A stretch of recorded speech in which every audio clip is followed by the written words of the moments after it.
How to use sticky notes on Windows. Hey everyone, ever forget that brilliant idea or lose track of your grocery list?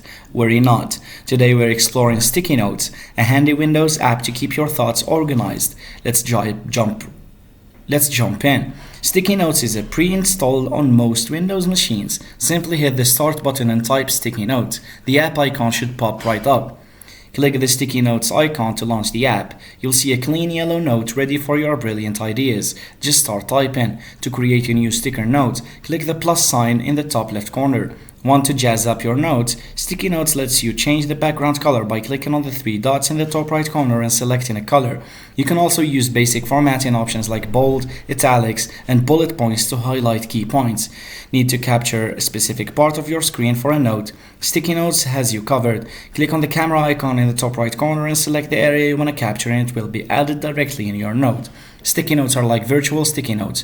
You can resize them by dragging the corners, click, and hold the title bar to move them anywhere on your screen. There you have it. Sticky Notes is a simple yet powerful tool to keep your thoughts and reminders organized. Thanks for watching, and don't forget to like and subscribe for more helpful Windows tips and tricks.